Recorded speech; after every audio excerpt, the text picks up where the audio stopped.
And yes, y'all, you are now in tune to the sound of the legendary foundation.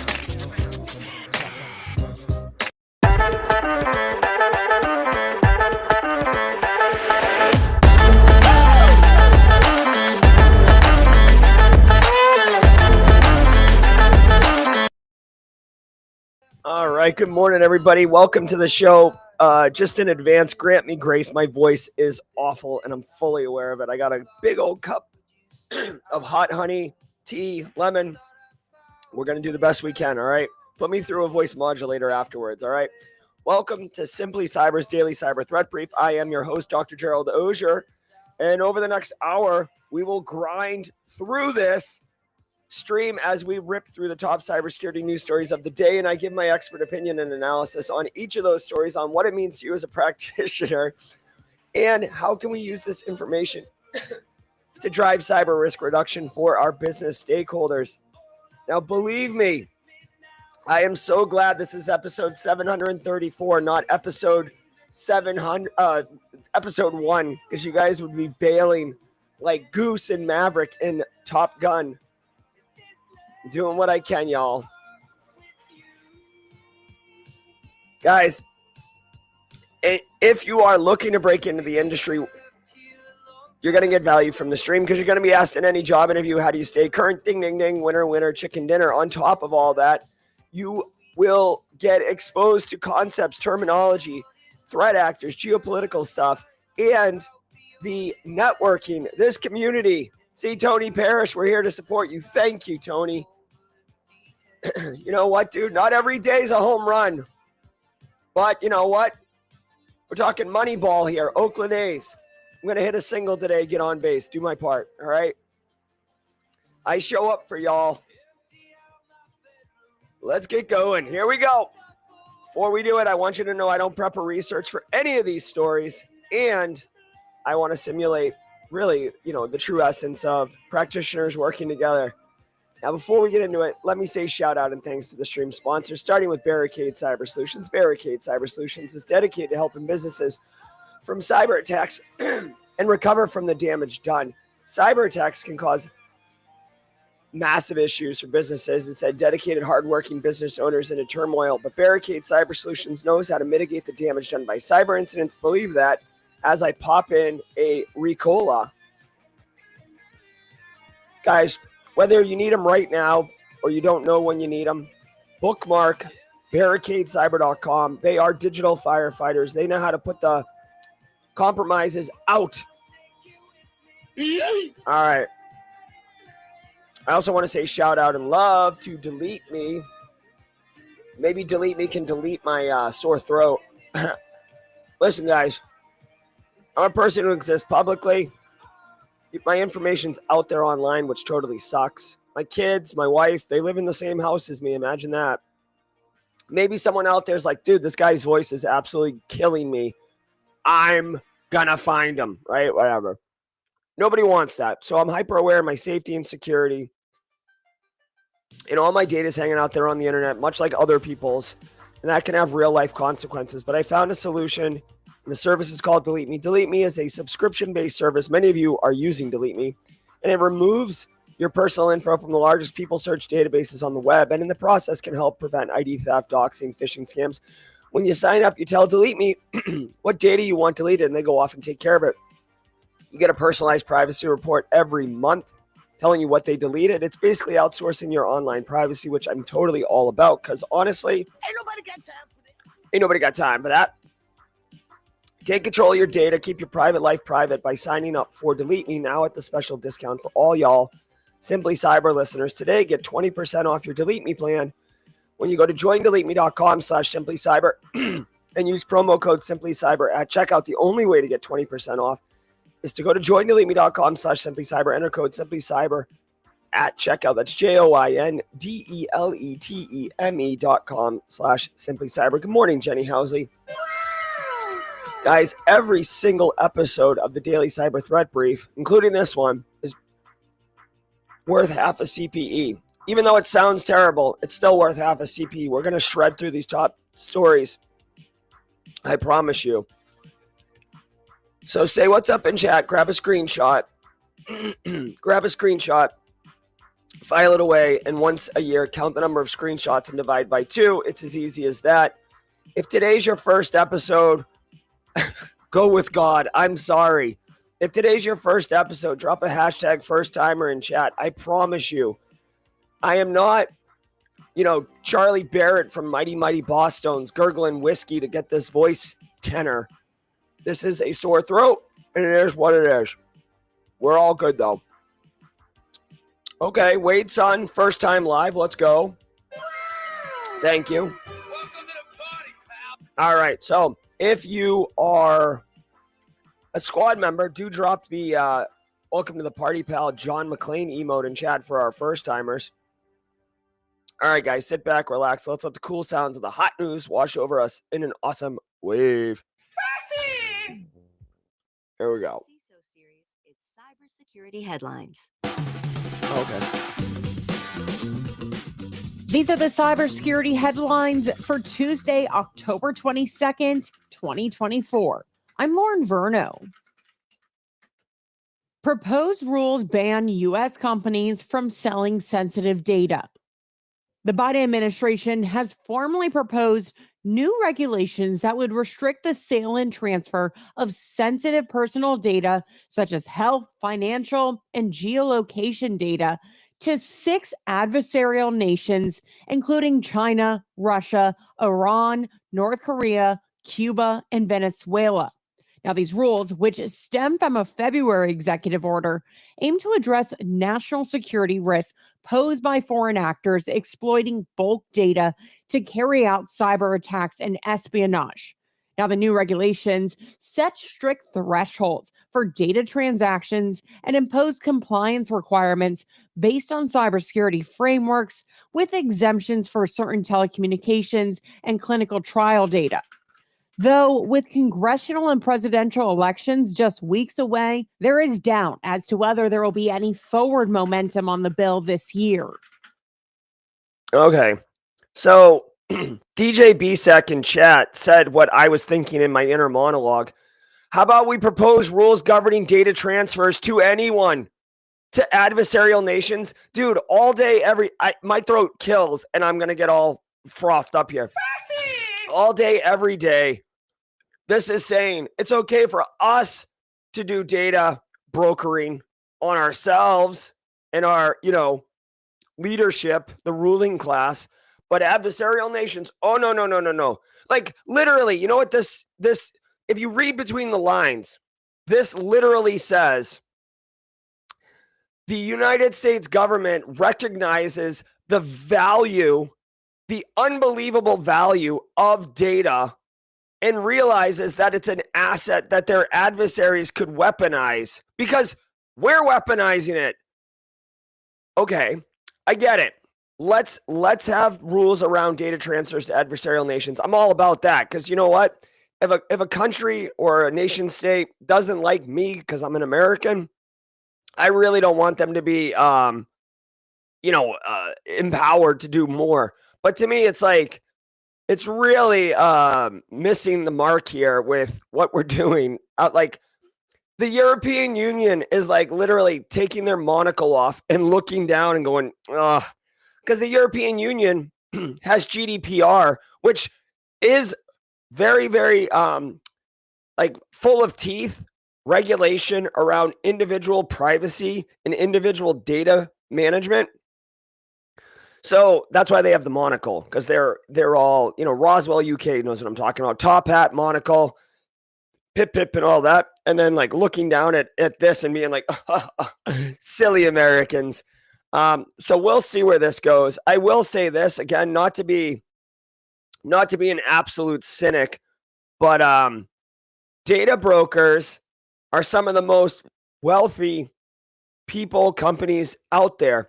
Wealthy people typically have influence because of their money and power. People with influence typically carouse and rub elbows with other people of influence, like politicians, right? So I'm not saying Biden, Trump, Harris, I'm not saying anyone particular. This isn't a political show. My point is, if you look at who is donating money to support campaigns, it's typically wealthy people and ruling class people. So if the people who are making mad amounts of money off of data are going to get slapped with regulations, I don't think they're going to like that. Also, by the way, I again hate to be cynical, but like, let's take this to the cybersecurity space for a minute. Me, you, FedEx, Supersec K, Zombie Guy Justin, Eric Taylor in the green room, we all know how difficult data governance is, right? GRC Mafia, where you at? Like, you know, it's simple to copy paste data. It's simple. Threat actors exfil data all the time. Sometimes you don't even know it. So if you're going to put regulations around this, like how many like backdoor middle of the night, car trunk to car trunk transfers of data is going to happen? Like, yes, this will keep honest people honest, but there's so much. It's so funny because it's such a banal headline. Like, oh yeah, like U.S. regulations protecting our data. And it's like, nope, go 1 inch deeper. Straight cash, homie. Cisco data stolen by Intel broker. There you go. Cisco confirmed that a hacker known as Intel broker stole files from its DevHub environment, a public-facing platform used for content management. Now, while the hacker claims to have accessed sensitive data like source code, hard-coded credentials, and confidential documents, though the networking giant says only a, quote, small number of files not for public download, end quote, may have been compromised, but that no confidential information was impacted. Cisco has since disabled public access to the affected site. All right. So, I mean, Cisco had to come out and say this because literally, like, the hacker published it or, announced it.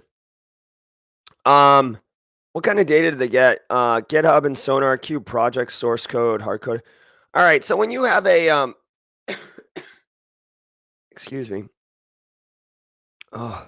When you have a large conglomerate like a Cisco and Intel, Dell, like Cisco acquires companies like, I mean, look at BlackBerry, like MasterCard's buying Recorded Future. Like when you have these large companies that acquire other systems and stuff, they have all sorts of entanglements, right? And this sounds like, someone somewhere didn't do a good job of securing this. It says GitHub, but it's not GitHub altogether GitHub. It's probably a GitHub project and SonarQube project, right? So the codes got out, the access got out, someone pulled it.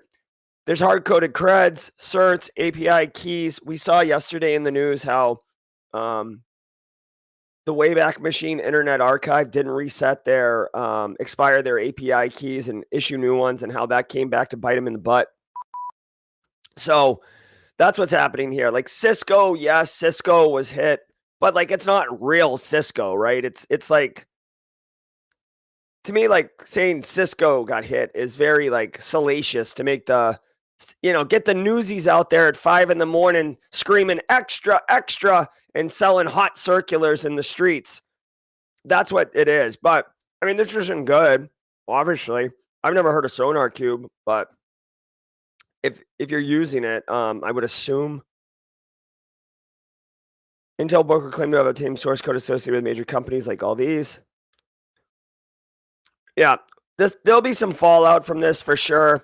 Hopefully, Cisco's like a pretty legit, well-organized Fortune, 100 company. So I would imagine that their communication out, this is less communication to end users and more communication to businesses that are using the tech stacks. Again, I don't know SonarQube, but GitHub can be open source. So there may be people using this technology that, Cisco isn't aware of. Furthermore, this is why we need S-bombs, not to be confused with F-bombs. But S-bombs, software bill of materials. We talked about it last week, software bill of materials. There was some push to get one of those maybe last week or 2 weeks ago. This is why. if the tech stacks you're running have software bill of materials, you can quickly identify whether or not you have tech that is somehow vulnerable or has had its risk increased because of this data leak. All right. The final thing I'll say, and for those who are newer here, first timers, etc., one thing you may not know, I've gone through acquisitions, right? So I've worked at companies where major acquisitions were happening of other companies. And it's not something that you can practice. It's not something, I mean, you could read about in a textbook. I'm going to tell you about it in a second. But like living through it is definitely a life experience. I know DJ BSEC has experience doing this. Let me just tell you from a cyber perspective, when one company acquires another one, like Cisco acquiring whoever, right? Duo. First of all, you got to remember there's a lot of redundancy, right? Like staff redundancy, but not just staff. That's usually where people think right away, like, oh, am I going to get fired? Am I going to get laid off for being redundant? But putting that aside, from a technology perspective and a data perspective, there's a lot of entanglements. Meaning, like just for an example, let's say that Simply Cyber acquires, who are we going to acquire, guys? Who are we going to acquire? Let's acquire TCM, all right? TCM Security, all right? Although I'm sure TCM Security acquires Simply Cyber, but just bear with me, right? Let's do Antisyphon, right? Antisyphon's one of the stream sponsors. We'll talk about them at the mid-roll. Let's say Simply Cyber is going to acquire Antisyphon. Right off the rip, Simply Cyber uses CrowdStrike for its EDR. Antisyphon uses Microsoft Defender. They've got a 3-year contract. We've got a 3-year contract. So like right away, we acquire. And now I'm responsible as the CEO, CFO for paying for 2 EDR solutions when I don't need 2 EDR solutions, right? I'm already paying more than I need. Okay. Let's talk about data governance. Antisyphon is using, I don't know, ADP for payroll and sending staff data out to ADP. And they're using Dropbox for some type of like automation thing, right? Like student signs up for class and then it fires off a thing and then a Dropbox automation sends them a welcome packet and then CPEs and stuff like that, right? Well, here at Simply Cyber, we've got a totally different thing, right? And I don't even know about that. So when I acquire them, I could be leaking data out and not even know about it. So it really gets complicated with technology stacks being redundant, contracts in place costing more than they need to, data governance, leaks all over the place. That doesn't even begin to include insider threat and people who work at Antisyphon that are like, F you, Jerry, we had a good thing going at Antisyphon. We hate you. We're going to scoop up everything and get the hell out of here. Like that's another whole risk. I'm not going to spend a terrible amount of time on this one. I could do an entire webinar on information security's place at a merger and acquisition, but just know it's real. There's a lot of complexity. It's not, I feel like so many people are like, oh yeah, no, we acquired Antisyphon. We're just going to go out front and hang a Simply Cyber Academy sign and call it a day. That's not even remotely what needs to happen. Nidec breach exposes 50,000 plus documents. Also, get me John Strand online too. I've got a deal for him. Japanese electric motor manufacturer Nidec has confirmed that its Vietnam-based subsidiary was hit by a ransomware attack that exposed over 50,000 internal documents. The attack was likely carried out by the Everest ransomware group, which leaked the stolen files after Nidec refused to pay the ransom. The company reports that the breach was contained to NPCV's network with no secondary intrusions detected, and that the stolen data has not been used for further malicious activity. All right. So, electric car company gets hit, refuses to pay the ransom. Ransomware threat actor leaks data. What kind of data did they get? They got 50,000 files, internal documents, health, safety policies, transactions, and letters from business partners. You know what? I'm going to call this a win. I wouldn't have paid the ransom either. They got some internal memos and some policy documents. Listen, I'm a GRC Mafia guy through and through, but like, if a threat actor gets a copy of my acceptable use policy, well, welcome to the party, pal. Feel free to leverage those for your own cyber criminal organization to make sure that your affiliates are complying and not, going to .ru websites or something or Prawn Hub. Kathy Chambers in chat, ladies and gentlemen. Kathy Chambers, I hope your talk went well yesterday. I saw you on socials. All right, guys. It's the same old, okay? Had this threat actor got copies of intellectual property, this company's electric battery technology, maybe market information around who they're targeting as far as a competitor in the market, maybe they would have paid the threat actor. But based on what I'm seeing, the company didn't value the data that was compromised at a valuation that the threat actor was asking for. Okay, Levi Roost, 7 days in a row, keep the momentum. I wish we could get like a Duolingo streak thing for people. That'd be fun, right? Oh yeah, Kathy, you just got here. Simply Cyber Academy acquired Antisyphon hypothetically earlier in the show. So welcome to the party, pal. All right. APT41 group linked to months-long attack. The Chinese nation-state hacking group APT41 has been linked to a months-long cyber attack on a company in the gambling and gaming industry, where they stole sensitive data, including network configurations and passwords. The group used a sophisticated evolving toolkit to bypass security defenses, maintain persistent access, and escalate privileges. The attackers' custom tools allow them to establish covert channels for further malware deployment. While exact initial access vector is unknown, security researchers believe spear phishing emails may be the point of access. Okay. So this is interesting, okay? APT41 is a China, the A team, right? The movie Best of the Best? I think Eric Roberts, it was like the American karate team versus like the Chinese karate team. The 80s were the best, guys. 80s action movies were the best. I think it was called Best of the Best, if I'm not mistaken. There was like the one guy who was like an American, but he was like Chinese born, and he had like the super kick. Yeah, there he is. Look at this guy. Here we go. Look at this. If you haven't seen this one's a bit of a deep cut. Sean Penn's brother, what is it? Randy Penn or whatever? Doug Penn, whatever his name is. He's in here. Oh yeah, you got to get some of this movie. Oh, a little bonus tidbits Tuesday. Anyways,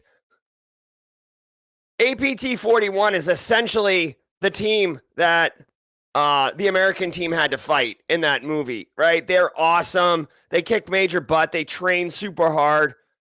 APT41's no joke. If they're coming for you, you might as well, get a good insurance policy, pack up your stuff. It's like a hurricane, Cat 5 off the coast coming in. What's wild is they're attacking. God damn it. They're attacking the gambling sector for financial gain. This is a absolute departure in their not TTPs, but like their MO, right? Like when you think APT41, it's very much espionage. It's very much disruption. State on state action, right? Not to get too many people all frothed up here. But yeah, APT41, some good state on state action. So going gambling sector for financial gain. This is taking a page from Lazarus Group out of North Korea's playbook. To me, geopolitically speaking, this is wild. This to me would indicate that China's having a little bit of a cash flow problem. Frankly, either that or hey, Eric with the gifted subs, thank you. Did we just become best friends? Yep. Appreciate that. Everybody getting those gifted subs up in here. All right. So the only thing I can think of is what I just said. Like they're having cash flow issues and they need straight cash, homie, right? Or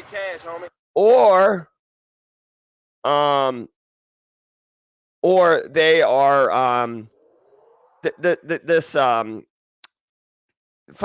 gambling sector, the businesses inside the gambling sector are not playing nicely with the Chinese government, so they're screwing them over. Although I really think, at least from what I've seen, in the way China treats its business, it's state-based businesses, they'll just put someone from the Chinese government on the board, right, and then kind of take over if they want. So.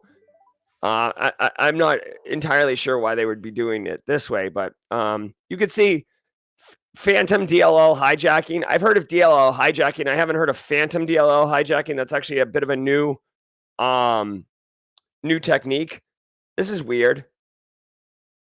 North Korea hackers. So it links to a story about North Korea using AI to attack stuff, which is fine, but this story's about China. So, ooh, hey, hold on 1 second. Wait a minute. My throat's feeling better. Hold on. So let's look at this infographic here. On the left, we've got the threat actor. Looks like initial access going left to right. This is the kill chain. Like literally, oh my God. This graphic right here is 100% the cyber kill chain. It just doesn't say cyber kill chain on it. The left is initial access unknown how, right? So the recon and the weaponization and the delivery unknown. But then you get in, they establish persistence on the DC. They move laterally, which is pretty standard, not necessarily in the kill chain, but it is the way to do that. And then they execute actions on objectives. And they're using GitHub for C2. All right.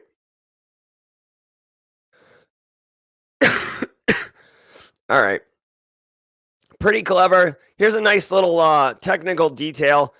They have a hard-coded C2 value, so like basically a static IP address or domain name that they've put in the code. If that fails, i.e. it's blocked, or the infrastructure's been taken down, either one can happen. It is interesting because the implant will reach out and scrape GitHub users using the URL github.com/search, description pointers, join, thank you, users, and then it parses the HTML from the GitHub query and then basically extracts an 8-character string to get a new IP address. So this is kind of cool, all right? Hold on, you can't really see it in the graphic. Hold on, let me get this. You see there on the bottom right on the graphic, there's the GitHub. This is kind of clever. They're not using GitHub for C2. They're using GitHub to update the IP address of the C2 server. So the C2 server can change dynamically. And whenever the implant, right, the malware reaches out and it does not find a C2 server for whatever reason, it will then default to scraping basically the values passed in the URL string for this GitHub query. Pretty clever, pretty nice. Obviously, if you block GitHub at the firewall, the implant's going to take a crap on itself. That'd be the end of it. So, I mean, like literally, I mean, no one would really block GitHub, but if you are in a secure facility, if there's no reason for anyone in your team to be going to GitHub for whatever reason, right? You could block it, right? Do an explicit allow by, allow instead of like block all by default and then allow explicitly. You could do that, and that would totally, you could be fully compromised, right? You could be straight up fully compromised. Your entire environment is just leaking compromises. And if you block that GitHub and the initial hard-coded C2, this whole thing fails. So interesting linchpin to the whole thing. All right, let's go.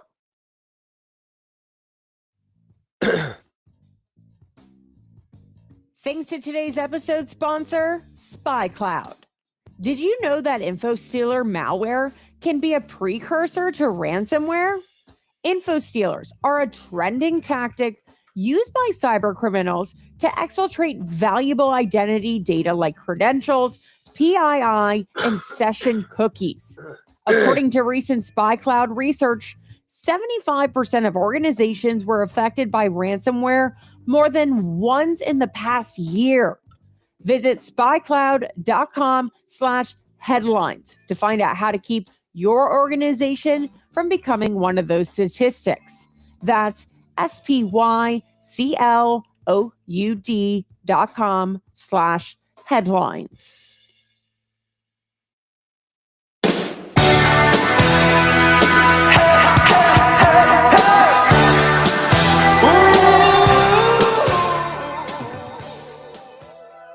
All right. Thank you all. Thank you all.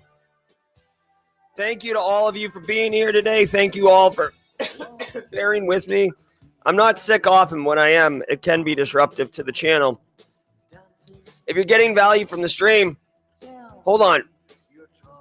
Oyendomala Oganote says, thanks, Gerald, very timely, because I just got a job offer as a senior SOC analyst at a gambling organization. Hell yeah. We got to get a wrecking ball emote soon. Guys, if you're getting value from the stream, hit the like button on YouTube. It goes a long way to help other people find the channel. Thanks to the stream sponsors, Barricade Cyber, Delete Me, Ricola, and Antisyphon Training. Antisyphon Training is disrupting the traditional cybersecurity training industry by offering high-quality, cutting-edge education to everyone, regardless of financial position. They offer very, very compelling classes that deliver practical skills that people in the market want, taught by industry instructors who are legends. Wade Wells, Michelle Kahn, John Strand, so many wonderful people. John Strand himself is actually teaching. I want to make you guys aware about this. Many of you have already jumped on this train, but the train has not left the station yet. John Strand will be teaching Getting Started in Security with Black Hills and MITRE ATT&CK on November 4th through November 7th. Now, this is 4 hours a day for 4 days straight. Even if you work in the industry, this is an opportunity to learn how to use MITRE ATT&CK effectively. I'm going to have to look at my schedule. I might even take this. I was supposed to start my my 6-week engagement, but the client had a thing, so now I'm starting it the following week. So interestingly, my schedule has opened up, so I might jump on this myself. You can take this class for $0. Pay what you can. Learn from a boss. Antisyphontraining.com. Links in the description below. Tell them Simply Cyber sent you, or represent as #TeamSC. Now, every single day of the week, we do something special, and Tuesday is Tidbits Tuesday, where I share a little bit about myself. All right? I want to share this. Some of you know I've been on an OSINT kick lately, and it's been fun. I've really enjoyed it. I bought this book, okay? OSINT Techniques, Resources for Uncovering Online Information, from Michael Basil, who's like really well known in the industry. Two things. One, I had no idea this book was 500 pages, and it's 8.5 by 11. This book is freaking huge. The first 140 pages is just to set up your environment for OPSEC purposes, right? Yeah, Steve, I'm sick. So check this out. I just want to share this. My kid, my youngest, my 9-year-old, Callan, he opened the box because he thought that it was for him. And then he pulled this out and he's like, oh. And he's like, oh, this book has 550 pages. You're never going to read this, Dad. I'm like, why am I not going to read this? He's like, there's more pages in this book than all of my school textbooks put together. There's no way you're going to read this. And I was like, Callan, I'm absolutely going to read this whole thing. And he's like giving me this Gen Alpha, like ain't nobody got time for that. Ain't nobody got time for that. So now I'm compelled to read it. My 12-year-old's like, why is the font so small? Where are all the pictures? Jesus, Dad. So anyways, shout out to Michael Basil, because this book looks like it's going to be absolute nails. with value. All right. So that's what's up. I'll report. I'll report back to y'all. Funky Monk representing. Let me know. Nerman with a super chat coming in hot. Nerman. We just become best friends. Yep. Nerman's starting his second week at his new job, and even though it's been super busy, he's hitting the ground running, crashing through challenges. Love the hustle. Keep making waves, buddy. I came in like a wrecking ball. Awesome. Well done, Nerman. Well done. All right, guys, let's collectively do the la la la laws, and then I've got a small production note to you.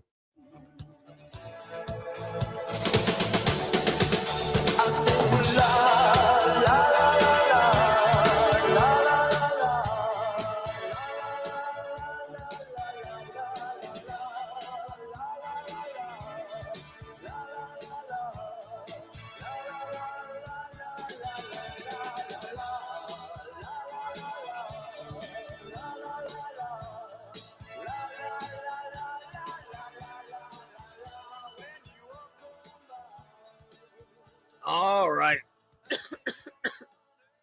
All right, y'all. Hey, really quick, guys, you know it takes a village, and I'm obviously struggling here. I want to call into the bullpen, call in the lefty, get him in here. Ladies and gentlemen, Eric Taylor's coming in to pinch hit for me. Thank you, Eric Taylor.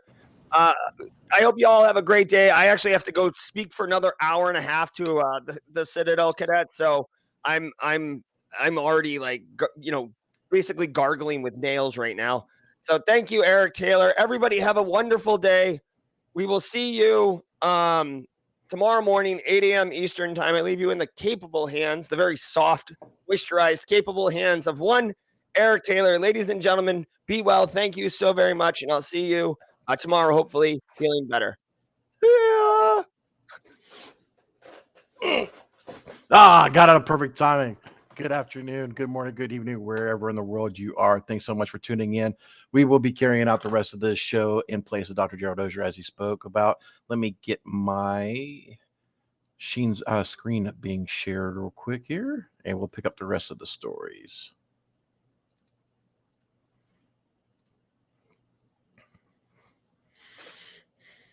All right, so just a programming note.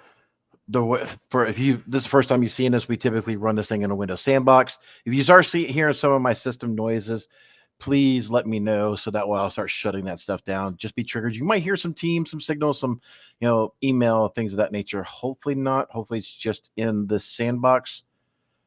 You know what? I wonder. No, that doesn't give me the option, so I'll have to do this entire screen.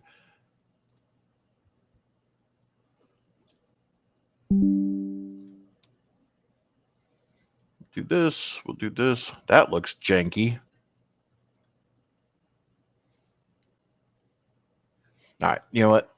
Just to make sure I don't trigger everybody, let me put on some music real quick. And normally I get this stuff prepped up, but a lot of times when I start sharing my screen, for some reason, it starts taking over Jerry and it starts messing up his stream. So we'll play some music here.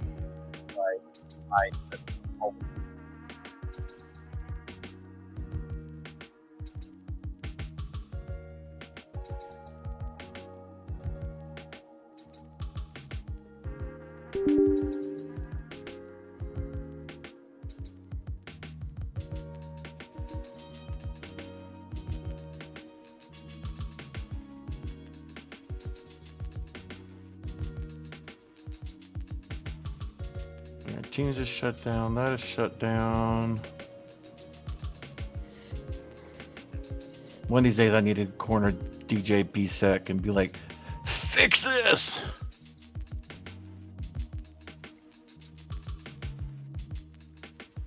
There we go. I think that is everything.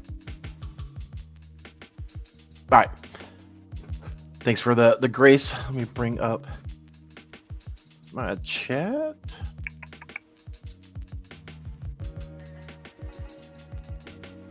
Yeah, we do definitely need to get that, Christopher Young. Bring up the dolphin bat signal. And even since I've updated to Windows 11, the I don't have my sounder, which is driving me nuts. Pew pew pew. Are we talking about firearms? All right. Anyway, this is not time for jaw jacking. This is time for carrying on the stories. So let's do this. Music, music, music. Shut off music. There we go.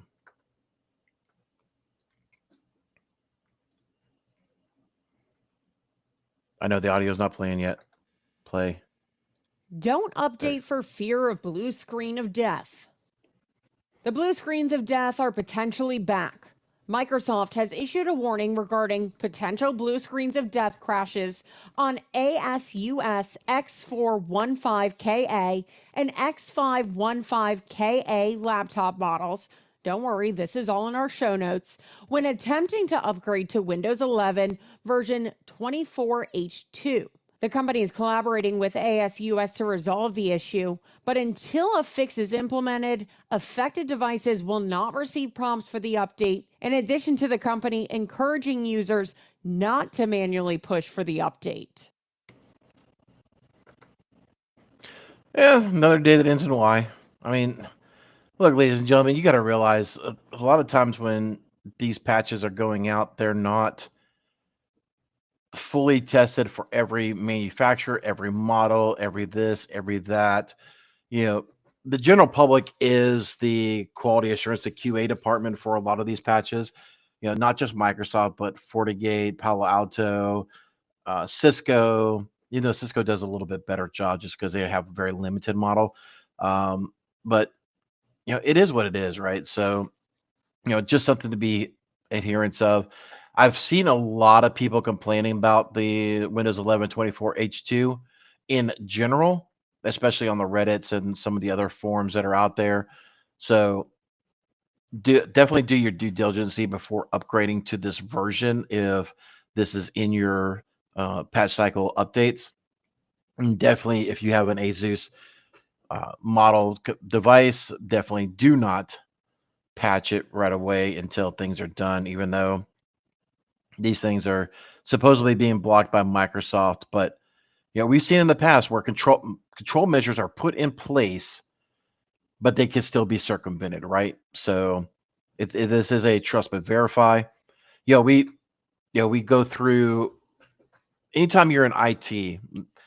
Story time, ladies and gentlemen. Anytime you're in IT, you go through and you want to do trust but verify. You're setting up your policies, you're setting up your controls and your features and things of that nature, but you want to verify they're being implemented and they're not able to be bypassed in the fashion that you set them up in, right?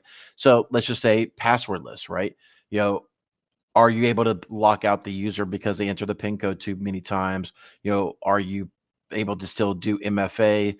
Creating those test users for those things is definitely very key. So that way you don't get yourself locked out or anything like that. So trust but verify is always a key, no matter whether you're an IT, network admin, sysadmin, definitely in cybersecurity, and even more in digital forensics and incident response, because we believe something, but we want to verify something. So no matter what, that was probably one of the biggest things that I learned from the military.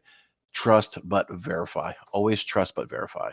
You want to think that they're doing a good job, but you need to make sure that it is set up the way that you intended and the control measures are put in place so that way it doesn't get bypassed.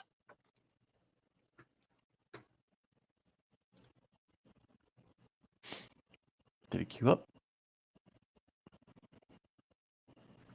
Hooray! Bear with me a second. From the CISO series. Hush. X415KA and X5 fixes imported. Anti-bot services sold on the dark web are being used by cybercriminals to bypass Google Chrome's red page warnings that alert users to phishing sites. These anti-bot services work by using disguised phishing pages from security crawlers and blocking access to them from outside regions, which significantly reduces the effectiveness of Google's preventative measures. While these methods can prolong the lifespan of phishing campaigns, they're not foolproof, as more sophisticated phishing operations can still be detected through manual analysis.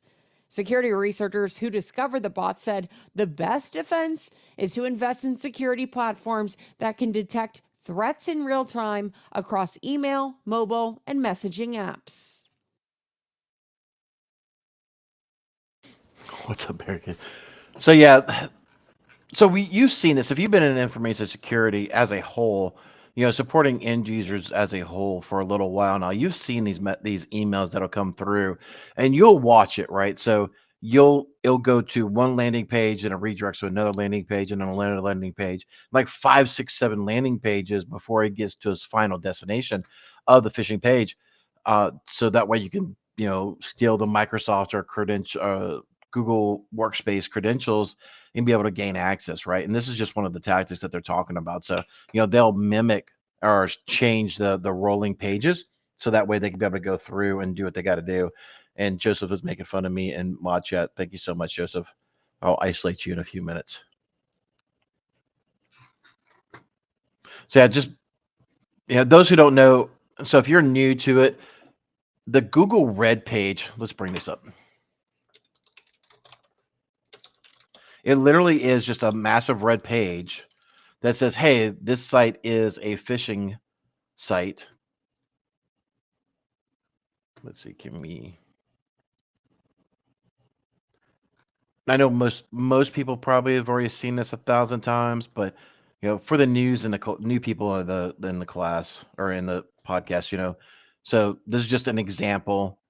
All right, so they display a massive red page, danger Will Robinson type of mentality. So that's kind of what they're referring to. They're trying to bypass and obfuscate the Google red page notification so that way they can be able to send people to different phishing landing pages. So there's your TLDR. Bumblebee malware stings back. The Bumblebee malware loader has resurfaced 4 months after being disrupted by Europol during Operation Endgame. Initially developed by TrickBot creators, Bumblebee employs tactics like phishing and malvertising to deliver payloads such as Cobalt Strike beacons and various ransomware strains. Recent campaigns involve phishing tactics that entice victims into downloading a malicious zip file, which contains a shortcut that triggers PowerShell to download disguised malware posing as legitimate software. Once executed, Bumblebee's DLL payload begins its unpacking process, revealing its signature internal configuration mechanisms. New black, that was Lockbit.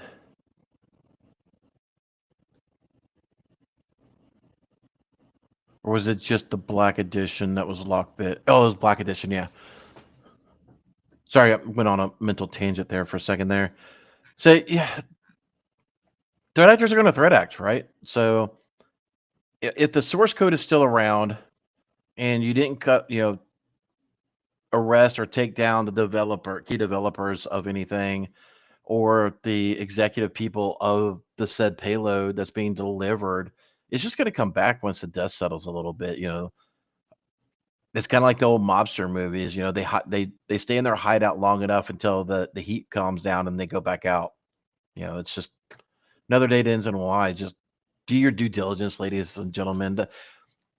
This is what makes cybersecurity to a degree hard, right? So you'll look at this particular image. These look like on the surface very legitimate applications, right? So you're doing an investigation, like, oh, this is NVIDIA, nothing to see here. And this is why incident response takes so long sometimes, is because we have to rip apart this payload to see exactly what it's doing before we can figure out, oh yeah, this is actually malicious, right? So if you want a little peek behind the glass there of kind of digital forensics and incident response, this is definitely it. This is part of reverse malware analytics or analysis, where you're ripping apart payloads and things of that nature. So Yeah. Just compressed file contains a link shortcut named. So here's, if you're wanting to stop this, stop accepting zip files inside of your email to come over. Plain and simple. Don't allow .link files to come across as in your emails. Monitor your attachments that are being allowed to be sent to your organization. There's plenty of cloud service providers that allow you to share content. Again, that pivots the education and training away a little bit. So, if you're a Microsoft shop, you shouldn't be, expecting Dropbox links, and you shouldn't be accepting Google Workspace links and things of that nature. So it is a cat and mouse game, but it is all down to the end user's education, right? So, by blocking it from the email server, you're just, playing whack-a-mole. You're just, the famous line, the famous book of Who Moved My Cheese. It's literally that. So you're moving the cheese from one location to another, aka the threat actor, to be able to get in from one location to another to be able to try to get into your organization. And it just requires a lot of end user training. But if you can minimize your end users from opening and doing goofy stuff in their primary driver of email, that is going to be the best thing you can be able to do.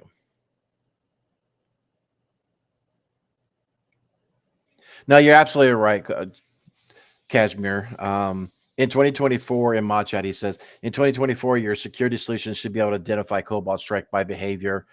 It changed my mind. No, he's exactly right. And a lot of the key EDR solutions that are out there definitely do detect Cobalt Strike. But again, like I was saying, and Joseph, you know this, and Justin knows this, as he's getting more and more into the organization, we see in a detection, and we start pivoting down these things, and we like, what is this? This looks like NVIDIA, and it should be fine. Why is this potentially a false positive alert? So again, you should be able to detect these things from your EDR, but knowing how to at least rip a package apart should be one of your number one tools to be able to do, right? So, stick around for jaw jacking. I'll show y'all a couple tricks, some free tricks that y'all could mess around with that y'all probably didn't know. VMware flaw still not patched. Oh boy. VMware is struggling to effectively patch a critical remote code execution vulnerability in its vCenter server platform. According to a recent advisory, the company rolled out a patch in September, but it failed to fully resolve the issue. The vulnerability, rated 9.8 on the CVSS scale, was first identified during the 2024 Matrix Cup hacking contest in China, where researchers exploited it to demonstrate the severity. Yeah. This just looks like print nightmare to me in terms of being able to fully patch something. So those who've been around for a while remember print nightmare. It is still very much a nightmare. It is still very much not patched except for moving to Windows 11. So, and those who don't know, vCenter is a management. So let's what we'll do this. Story time with very ugly paint. How about that, ladies and gentlemen? What, do we not have paint on Sandbox? I think I remember learning about this. Pooh. Okay, do we have a online paint?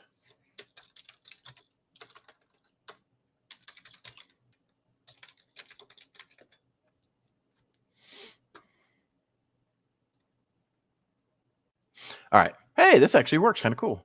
Can I zoom this in? Yay. Okay. So we have, again, my drawing sucks, my handwriting sucks, and hooked on phonics never worked for me. So let's just say we hypothetically have what I call fat boxes, right? So you have an ESXi server here, here, here, here. And inside of here, you have VMs, right? You have 4 VMs here. You have 4 VMs here. And forgive me, those who've been around for a while, this is just an education for the new people, right? It's like, what is this ESXi garbage and what's this vCenter stuff, right? So you get the point, right? So this one will have an IP address. This will have an IP address. This will have an IP address. This will have an IP address. Now, vCenter is really, really cool.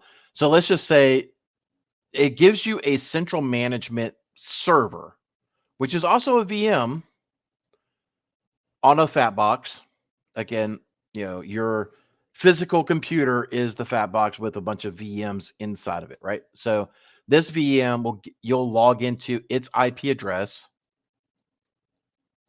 right?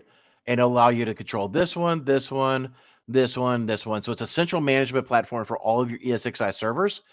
And it will allow you to say this, let's just say this one is having a bunch of issues. It's like, okay, I want to move this VM here, and I want to move this VM here, and this VM here. And, this one's got some things. So vCenter allows you to do all that. It's called vMotion. It's a really cool little tool. So that's why a lot of people use it, right? So being able to not be able to fix it, it's a big problem. The thing you've got to make sure that you have is security policies in place, like we've said before 1,000 times. Your vCenter should not be publicly accessible, right? You shouldn't be able to log into it from the public internet. I can't tell you how many times that happened, or your out-of-band management, your iDRAC, your ILO, things of that nature should not have a freaking public IP address, right? So stop it. Stop it. So, if you're following proper security, hygiene, and best practices, if they get inside of your network and they get to your vCenter, you've pretty much got bigger problems than that, right?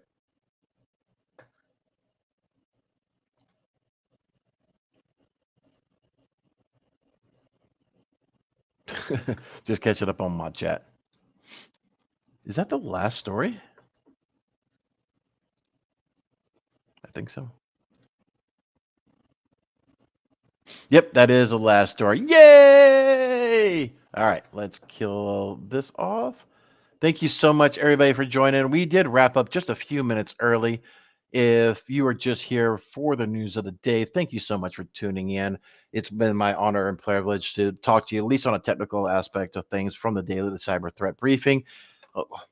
Daily cyber threat briefing, to at least let you know some technical stuff instead of the CISO that Dr. Gerald Auger does. If you're wanting to stick around for some jaw jacking, we'll talk about some ransomware statistics that I was shooting over to marketing really late last night for some stuff. And, we'll try to dig into, ripping apart some malware, things of that nature, if we have a little bit of time. But again, thank you so much for tuning in for the news. Stick around, ladies and gentlemen, for jaw jacking.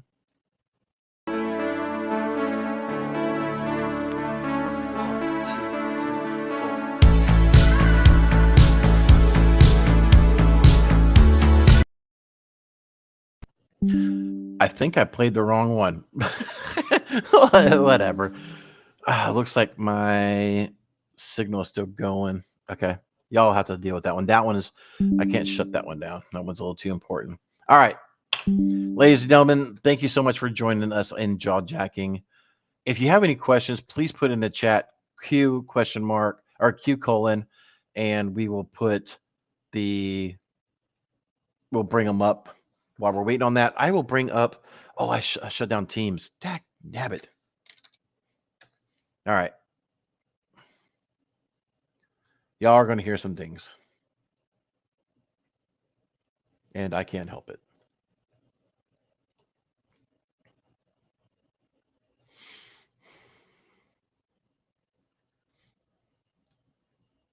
Absolutely, Alpha Sierra. Glad it was of some help to you. Again, really poor drawing skills. So we were running some numbers, or I was running some numbers last night, because we've been seeing a little bit of shift, or what I thought mentally a shift in ransomware cases, things of that nature. So I was like, you know what? We have a server that collects all that information. Let me pull from the facts, right? So I was talking to a little bit of a competitor of ours in the recovery spaces that helps put the networks back together after an incident. And so we were talking and everything like that. I'm like, I think the cases are definitely up, at least what's been posted online. And so far in October, we have seen 164 ransomware victims this month. So we'll bring this up, and I'll do some copy and paste so everybody can see just the train wreck effery that's going on, right? So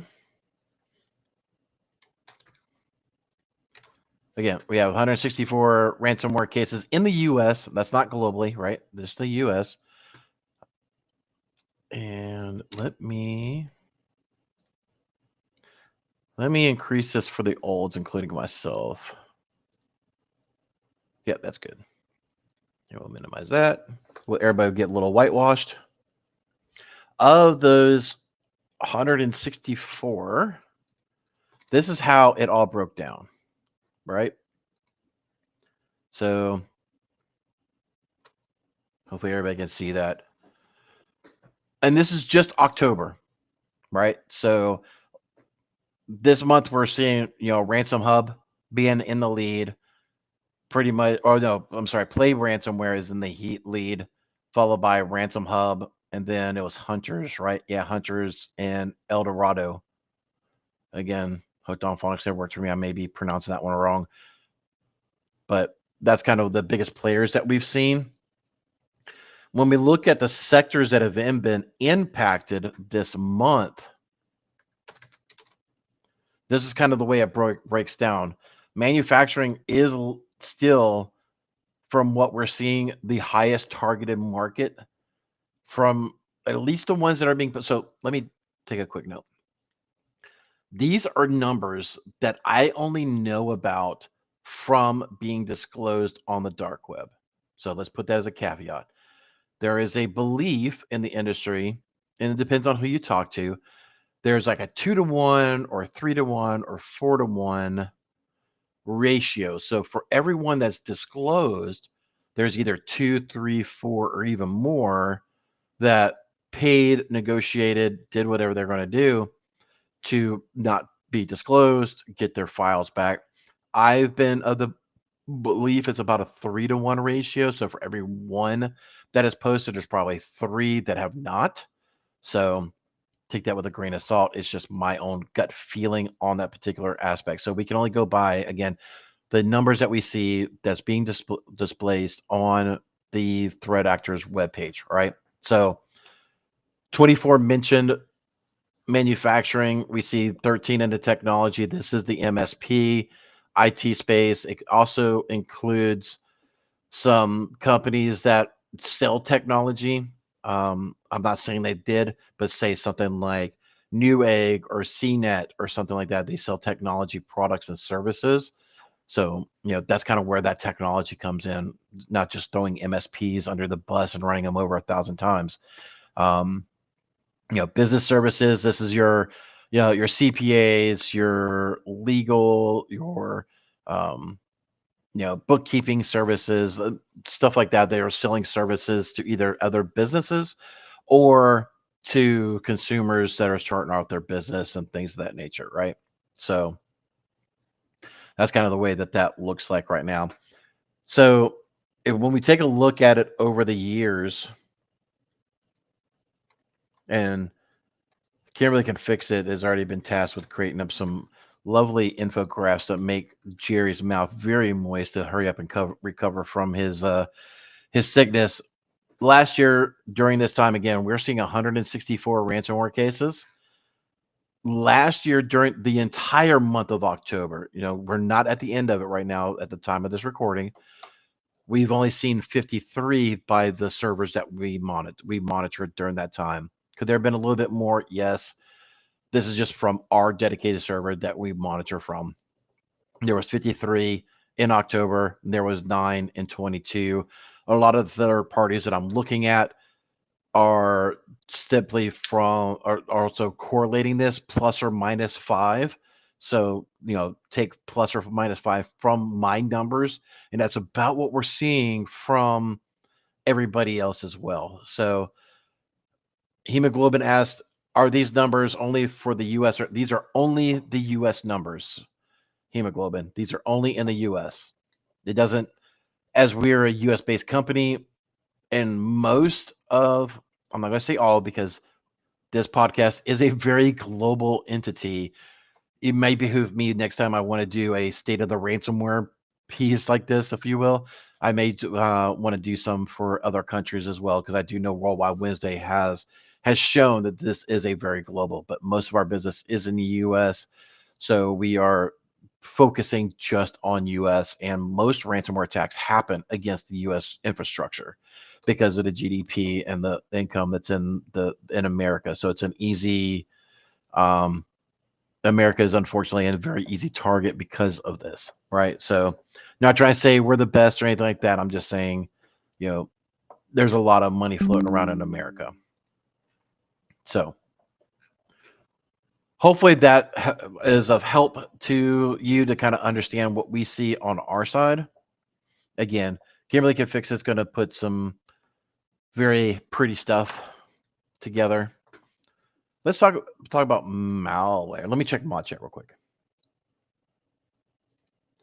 Hemoglobin, yes, it is a lot. It is a whole effing train wreck of a lot. We're definitely seeing a massive uptick.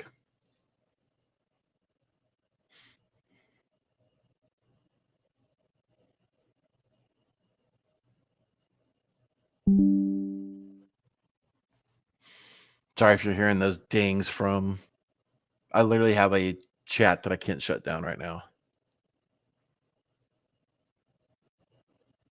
So question from the chat, how much detection engineering do you do on a daily basis from the haircut fish?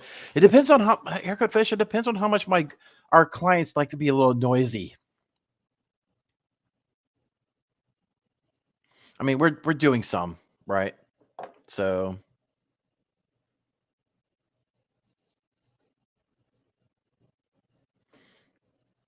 FedEx asked, are you a bourbon or honey kind of remedy guy or Ricola and tea? That's more for Dr. Gerald Auger, FedEx. I'm sure that question is a little dated, but I'm not a big drinker. I always reference this thing. This thing is literally sat like this full for probably like 3 months, but this is, the Screwball peanut butter whiskey. I like kind of some whiskeys from time to time. Again, from time to time, like a 6-pack will probably last me 6 months. Like me and the family went out to eat, and it was the first time I think I really drank in months. Well, you know what? I may have had a drink at Wawa Hackenfest. And most of the time, I don't even finish a beer. And I'm not, it's not me throwing shade on anybody. It's just my personal preference. I grew up around alcoholics, so I just didn't want to be one. So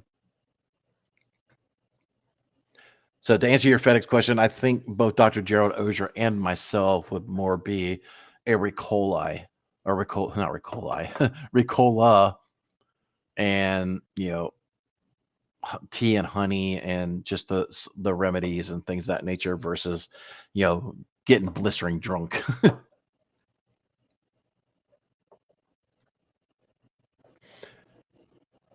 Justin Gold said I did have a few at Wawa Hacking Fest. Yeah, that sounds about right. Now, probably be the most that everybody, or at least the team, has ever seen me drink. Probably was at Wawa Hacking Fest, and I would say I had less than a handful the entire time.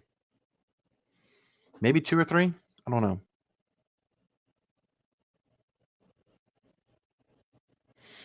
I know most dinners I didn't even have a drink.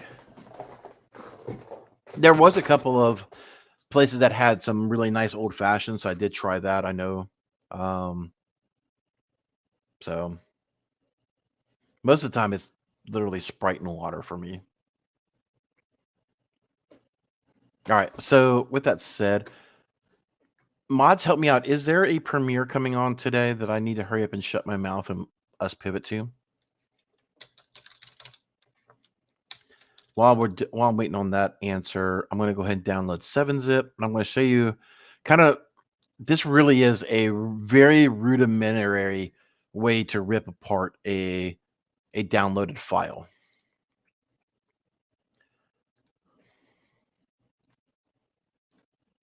All right, so I'm going to get, I know the window is small, just bear with me.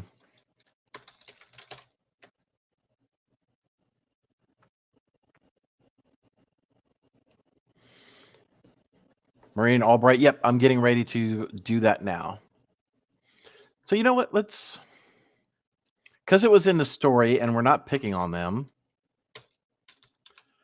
this might be a hard one to do. Yeah, we'll do Chrome. Is it still chrome.google.com? Yay! Download Chrome. All right. So we're going to come in here. We have the Chrome update. We're going to open this up with 7-zip. And like, oh, inside of that, we have an updater.7-zip file. All right, let's extract that. You're kind of picking up what we're putting down right now, right? So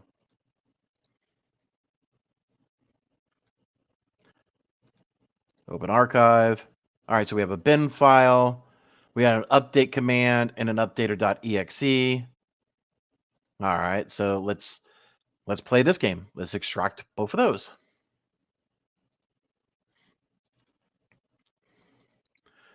What is in? Oh, here's another trick or a tip for you. When you're in the browser or in the URL in there, if you ever type PowerShell in there, it'll actually open up that PowerShell window to the folder that you're already in, right? So let's just do cat, because I don't want to open up this in Notepad just because I'm being paranoid. I mean, I know it's fine, but let me see if I can blow this up. So, you know, you're starting able to rip through. RIM deletes recursive directories in the bin folder, sets a directory, tries to delete the directory 15 times. Holy McCrap. It does a ping to itself, removes the directory. So this is kind of the cleanup stage of everything. Then exit 3. Okay. So it checks for switches. That's good.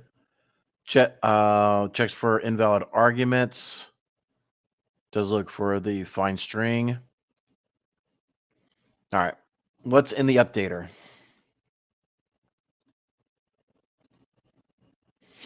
All right. Now we're getting to some juicy stuff, potentially.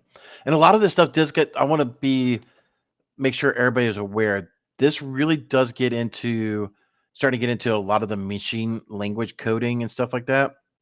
So a lot of this stuff you're not going to be able to read unless you bring this into a compiler. And once you get to a compiler, I'm lost, right? So like this, yeah, I'm done, right? That's for people who are way more advanced than I am. But, you know, we can see some plain text, AES for Intel. Okay, cool. It'll have some plain text hidden in here, but most of it's going to be all machine code, compiler code, things of that nature. But we can at least dig into this and, you know, check. This one should be, most of the time, the certificate is in plain text. This one is not fully, but we can at least have a vote of confidence. It does have a DigiCert on it. So that's good. It does have it does have a G4. So you can get some clues about this if you're not good at, you know, reverse engineering language. Let's see what's in the text file. Oh, that's right. I already did that one. What's in here? Oh, so we see a version. And a lot of your legitimate software is going to have this type of infrastructure, right? Question came up. Do you need something like Gydra, right, to dig into the machine code? So you can use that. We have another tool that we use to really rip apart things like that. But as you've seen in this story here, just to reference back, was it this one? Or was it, I think it was this, maybe. Where's the image? Oh, it was this. So, this is kind of what we're doing here, right? Where we're looking at some of the hexadecimal and, finding out if it's executable. Once you get to this screen here, or you try to get to here, I'm done. That's more for the John Hammonds and the really good reverse malware people. I am done once you get to there, right? That's just not, that's really just not my wheelhouse. It's not my bag, baby. So this is some basic triage that you can do on some detections that you're seeing. Is this potentially a malicious file? Is this potentially malicious, whatever? You got your strings here. I have just a ton of different languages.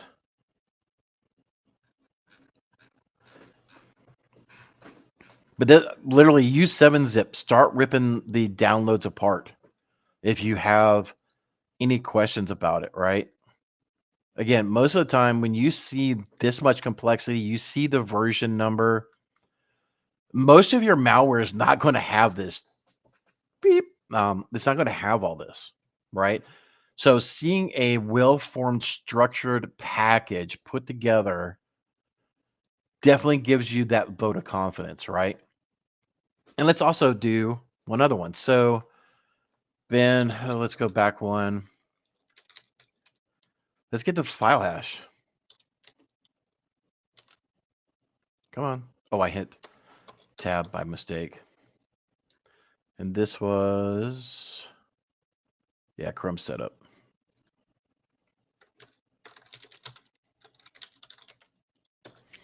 All right. So boom, get file hash.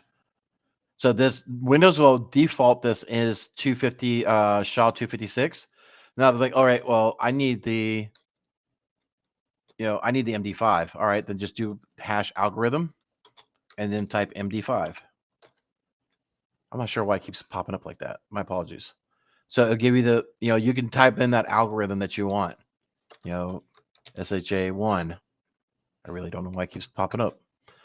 So you can do that, and then you can say, this file hash.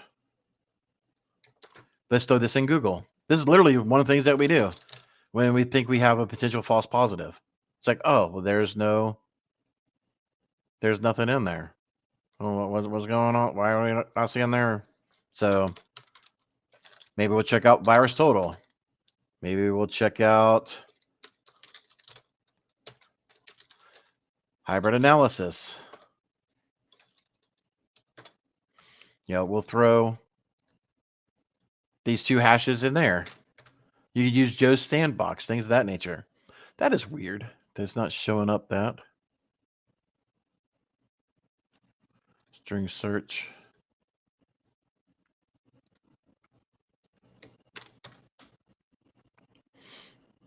Okay. Maybe you don't like the 256. Let's try the SHA-1. Normally the 256 you're able to search all day long. Is this a very new release?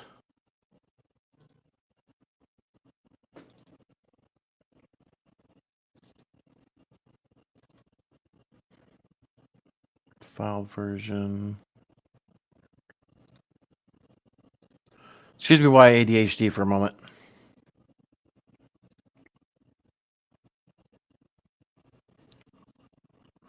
And here you have mark of the web.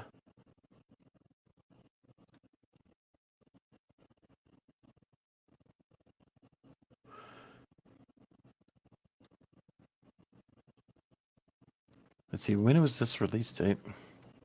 Because I'm curious that it's not showing up in here. That's weird.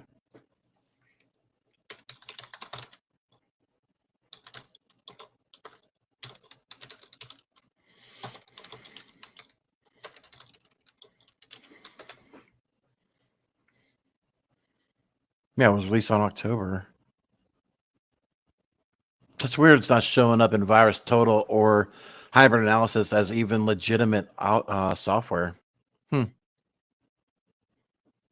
that's some of the problems that we have, ladies and gentlemen, with trying to figure out, is this a legitimate program or not? Right? So going back over to... Thanks, Jenny Housley, for the confirmation of no premieres currently scheduled for today. Kimberly Kafix says no premiere. Amish Runaway, what did I miss? What you doing, Eric? We were just ripping apart files, just showing how we do some basic triage of potential malicious applications and stuff like that.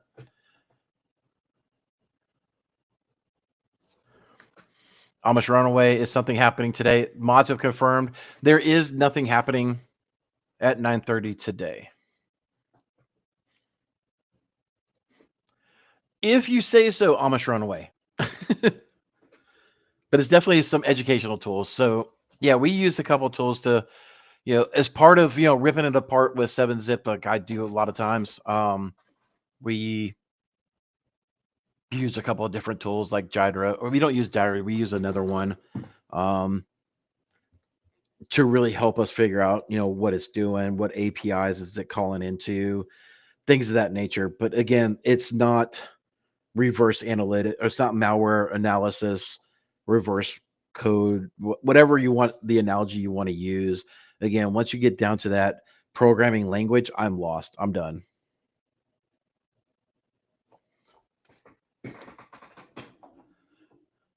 Eric accidentally downloaded a Chrome Trojan. Yeah, maybe.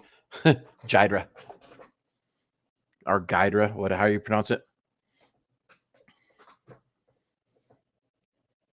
Gydra. Okay. Again, Hooked on Phonics, that works for me. Thank you very much. Casually Joseph says he uses IDA. Bear with me 1 second, ladies and gentlemen. I got to step off the camera.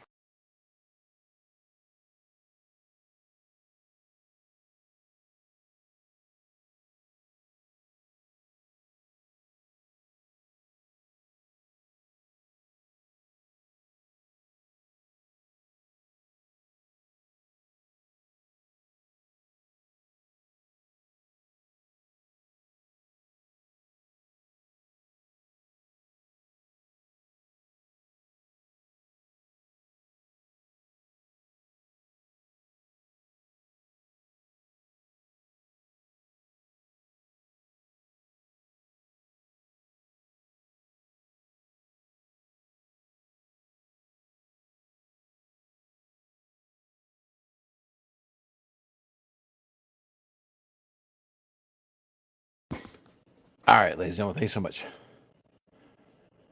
Checking up on mod chat.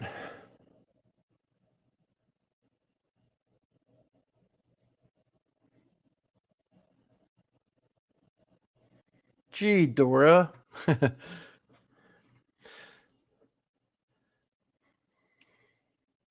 right, so Joseph uses the free version of IDA.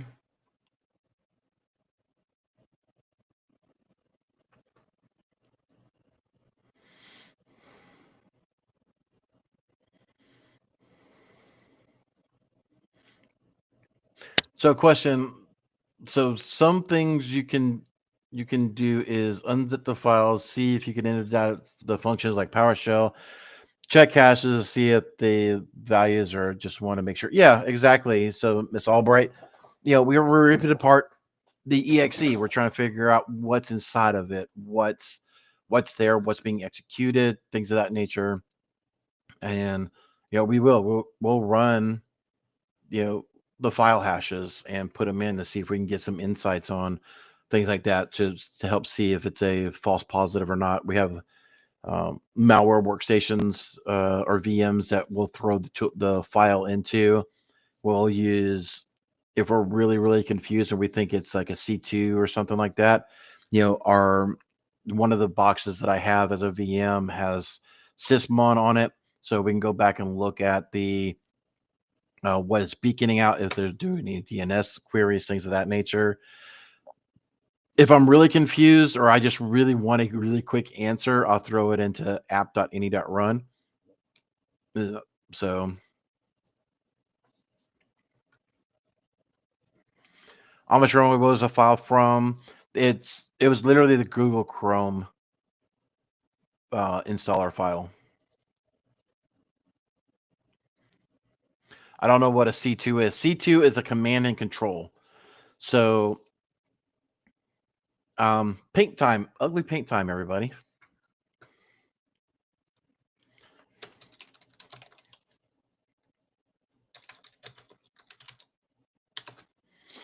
We'll go back. All right, a C2 server. Basically, what it is you have a server up in better terms, we'll just say this is in the cloud, right? So, we'll draw a very ugly cloud-looking thing here, right? So C2, right? And this thing will have your threat actor connects to it. TA for threat actor. He connects to this box. This has got a payload that's being delivered to your victim, right?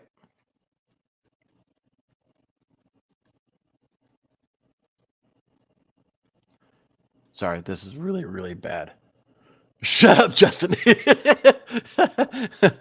So the TA will send a payload to your victim. This box here, this C2 server, which is the command and control, literally your victim PC will talk back to this to say, every so often, every 30 seconds, every 60 seconds, whatever. And this is what's called beaconing. It's beaconing back to a C2 server.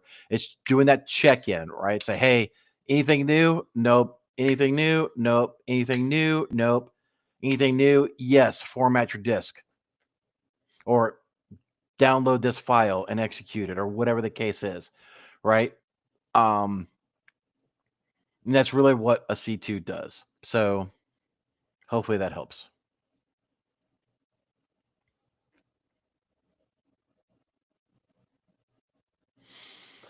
Ms. Albert, I'm glad you're getting entertainment out of this thing.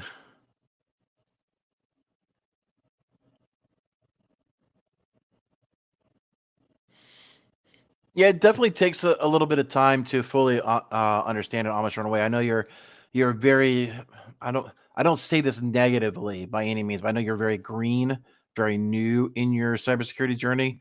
Just keep up with it. Keep asking those questions. Like I said, I'll do very ugly pictures for you all the time if you want. No, haircut fish. We cannot get this on a Barricade Cyber shirt at all. that would be very bad. Even though it probably would be a good thing.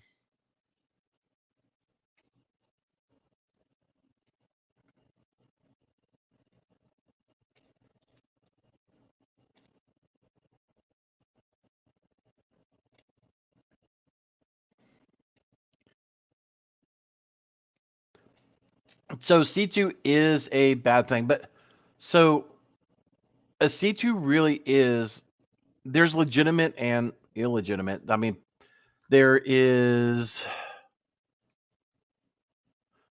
you've heard about Cobalt Strike, right? That's a C2 server. Brute Rotel, that's a C2 server. It actually calls himself C4. right? And this is kind of what you see as the potential threat. Oh my goodness. So this is kind of what you see in there. You're able to navigate on the command line, right? You typically don't have GUI access. You have all command line access to it, right? So this thing can beacon back to, Discord, Slack, Microsoft Teams, and more. That's maybe why they're calling it a C4, because it actually has external beacons. So this is something else you got to be very aware. Oh, I'm sorry. I'm sharing the wrong screen is big. So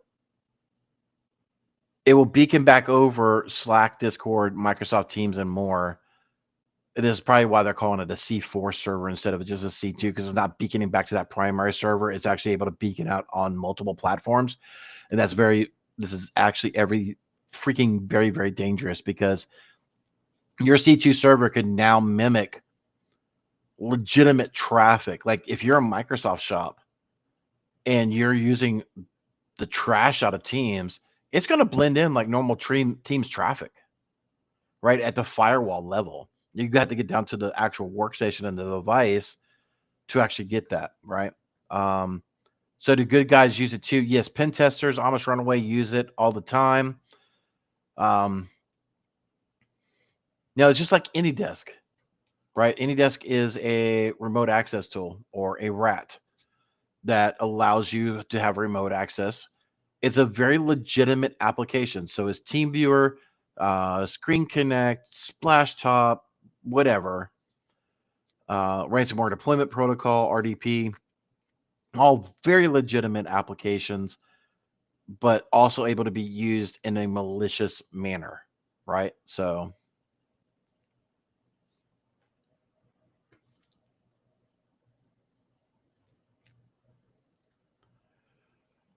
oh, the rich, you're trying to trigger me. With the C4, with ThreatLocker, have issues blocking the team and Discord traffic.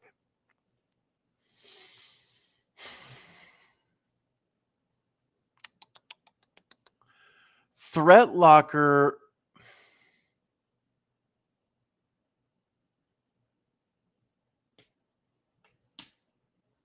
I'm trying to make sure I answer this correctly. And those who don't know, I really don't care for ThreatLocker. That's my personal opinion. It's mostly their marketing. It's like everything could have been fixed if you just had ThreatLocker installed. Yeah, no, shut up.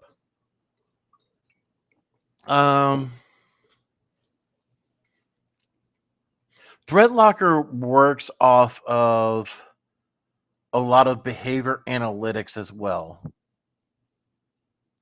I fully suspect that ThreatLocker would work a lot like, in this particular situation, a lot like CrowdStrike, SentinelOne, some of the Trend Micro stuff that's being developed, the Trend Micro 1, EDR, XDR that they're starting to really ramp up on, would have knocked this thing out of the park just because of the way that it behaves. It's really, that would be on the behavior analytics side that I know the ThreatLocker has.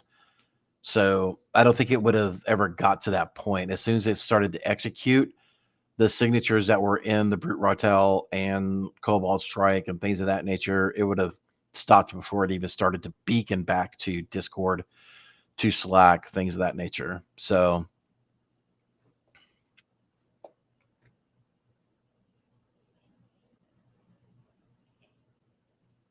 hopefully that answers your question.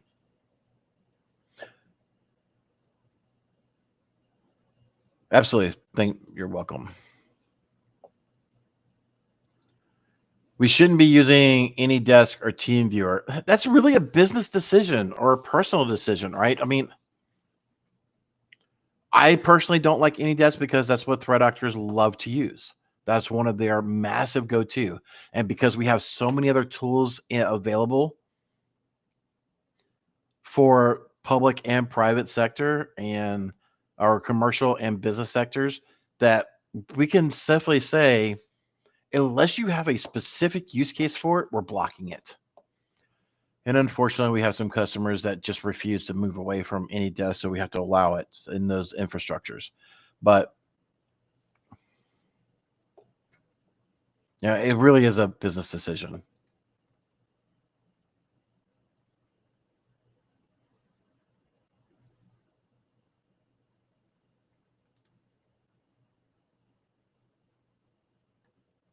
Again, this is my personal opinion. This is not a Jerry or Simply Cyber or whatever. You know, they do a lot of good, and they're freaking everywhere. So they got to be doing something right.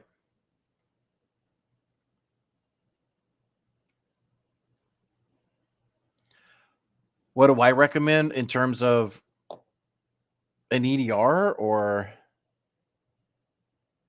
no, Kimberly? I don't need to teach some courses. A 1 hour course would probably be like freaking 6 days long. Exactly, Chris. Disclaimer: the views expressed are mine only.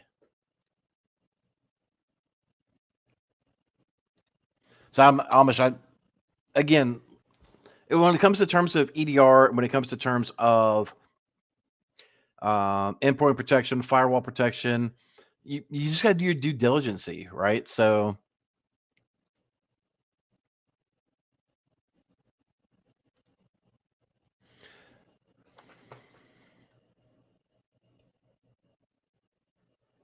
Chris and Kimberly.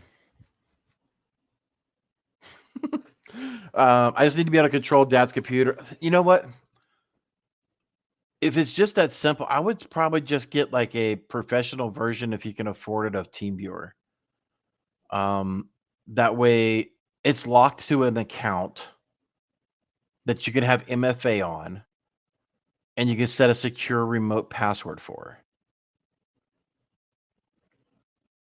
There might be some cheaper versions out there. I don't know, but definitely do your I mean, again, can you secure it with a secure password for remote access? So, I mean, the 9-digit or 6-digit code, whatever it is for TeamViewer, I forget how many digits it is.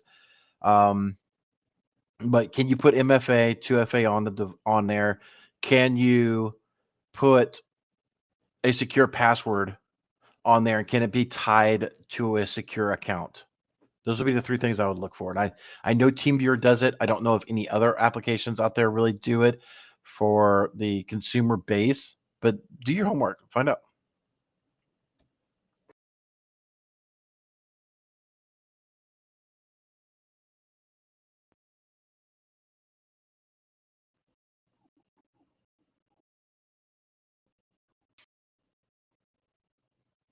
I don't like chat.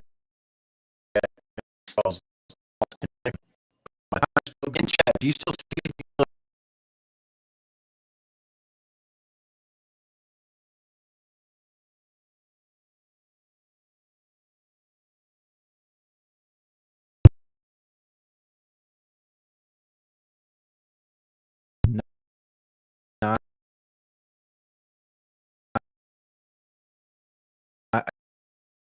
I 100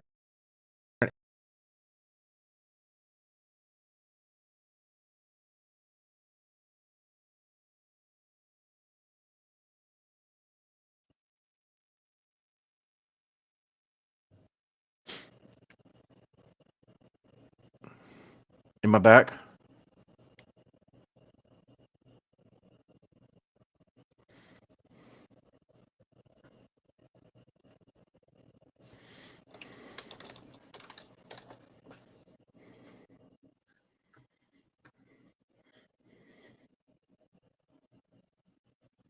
Let me know. Am I back? Am I back? Hooray! All right. Sorry about that. The internet is always a little flaky.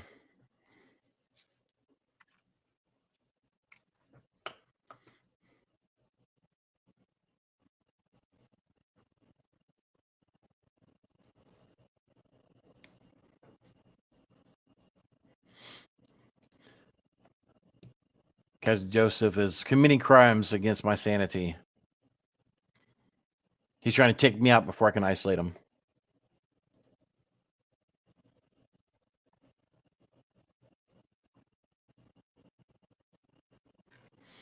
All right, we are getting to 40 after the hour. Any other questions? You know what? We never. I've been yammering so much. We never even played any music. Let's change that. Let's do some future pop. Let's see what this sounds like. Okay.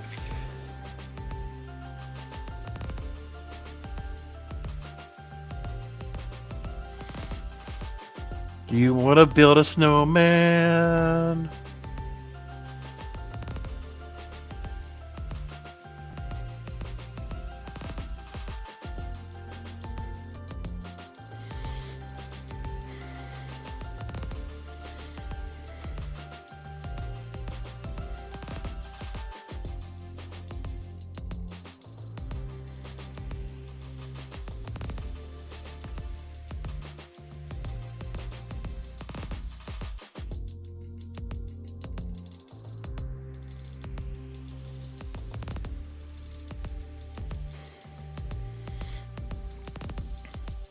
All right, ladies and gentlemen, I'm not seeing any questions coming in. Just looking at mod chat as well.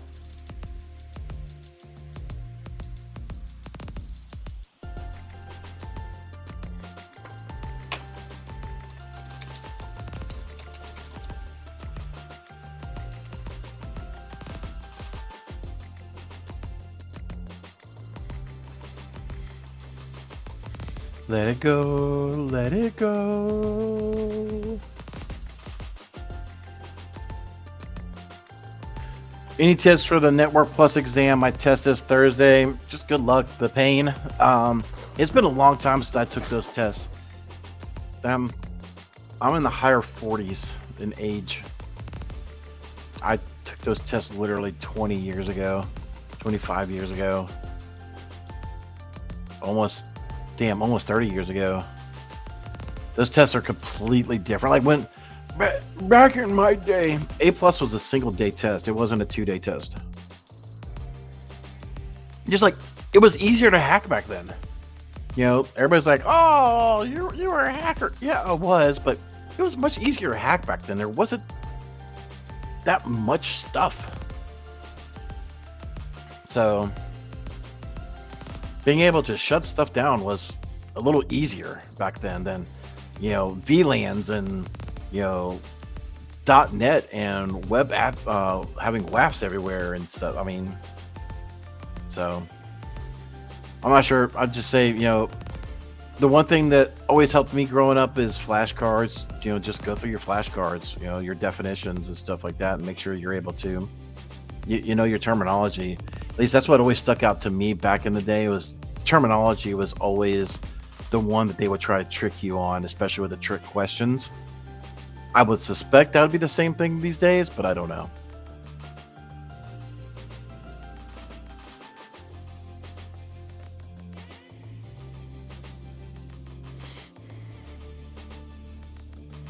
The good old days, yes sir.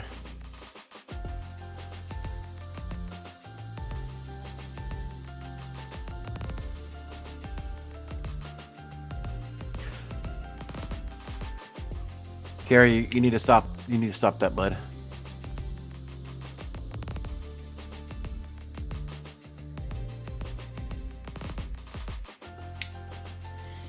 All right, ladies and gentlemen, thank you so much for tuning in. Thanks for letting me go on a complete rant and talk about, you know, ransomware numbers and, you know, all that stuff and the stats and, you know, my very rudimentary way of ripping apart a freaking file that you download. And just kind of see what's inside of it, right? Without actually doing an execution on it. So that's hopefully at least a step one to make you yourself a little bit better. If you don't have Windows Sandbox installed, it is a very, very good tool. And you can be able to get that installed and it doesn't affect your computer and you can mess with it, blow it away. It's not a big deal, right? Mods, please do something about that. Gary, it's time to stop, bud. Y'all have a good one. Until next time, stay curious, my friends. There once was a kid whose passwords laid across all sites. They were the same. A criminal then found their fame by taking that data to go. Soon may a criminal come to steal your pictures and data and run. One day when the crime is done, they'll steal your account and Hey everybody, I hope you enjoyed that content. Keep the cybersecurity train going by connecting with the other Simply Cyber community resources. We have the Discord server that's lively and always keeps the conversation going. You can connect with me directly on LinkedIn. And also every single weekday morning on the Simply Cyber channel, we're doing live daily cyber threat briefings, 8 a.m. Eastern Time, as well as Thursday at 4:30 p.m. We're doing live stream interviews with industry experts, and we produce videos that we push out every Wednesday morning. I'm Jerry from Simply Cyber. I hope you enjoyed the content, and we'll see you in the next one.